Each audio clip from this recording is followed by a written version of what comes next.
Halo teman-teman, kami dari kelompok 1 Agroforestry yang beranggotakan Anastasia Dwi Lestari, Alia Taufikah, Intan Pandini, dan Victorianus.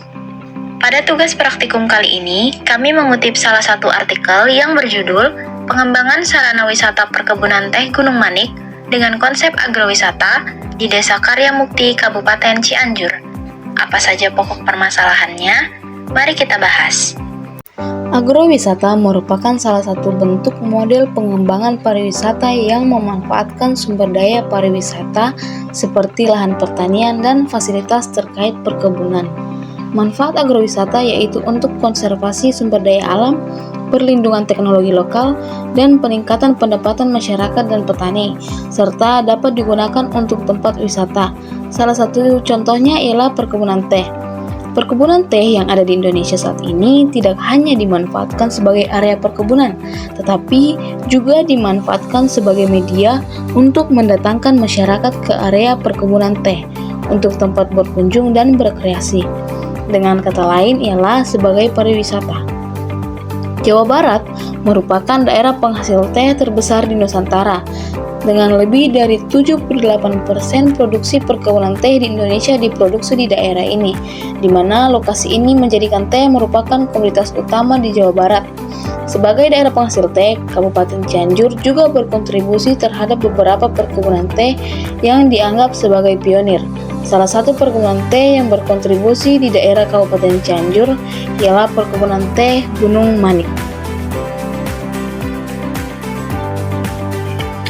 Berdasarkan idealisasi pada wisata perkebunan teh dengan tujuan untuk menciptakan sarana dan prasarana wisata perkebunan teh Gunung Manik yang ideal dengan konsep agrowisata, di mana hal ini menjadi tujuan dalam penelitian ini, serta menjadikan hal ini sebagai upaya untuk pengembangan perkebunan teh Gunung Manik. Dalam potensi agrowisata, salah satu aspek yang mempengaruhi yaitu sarana dan prasarana. Menurut Kurniati, tahun 2015, pengembangan agrowisata dapat berupa ruang tertutup, ruang terbuka, atau kombinasi keduanya. Agrowisata ruang terbuka terbentuk oleh pengaturan lahan yang unik, mendukung sistem pertanian yang efektif dan berkelanjutan, menyesuaikan kapasitas dan tipologi lahan. Agrowisata luar ruang dapat berlangsung pada dua tipe atau model, alam dan buatan.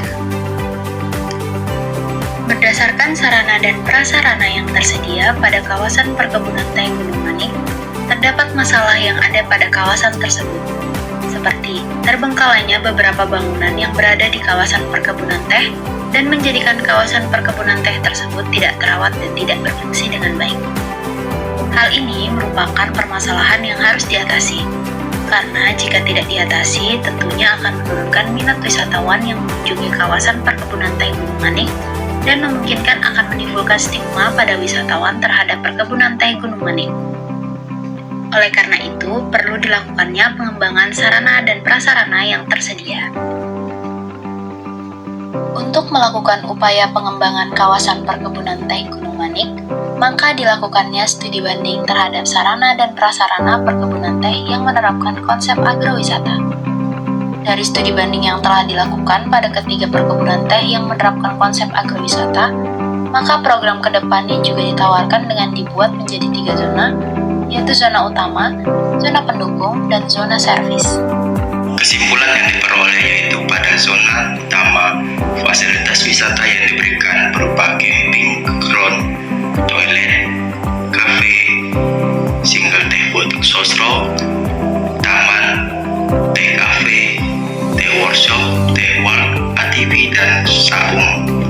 Sedangkan zona pendukung fasilitas yang diberikan berupa parkir area, pos jaga masjid, decking view, playground, dan kereta. Lalu pada zona terakhir yaitu zona servis diberikan fasilitas berupa informatik, kontak, serta kantor pengelola.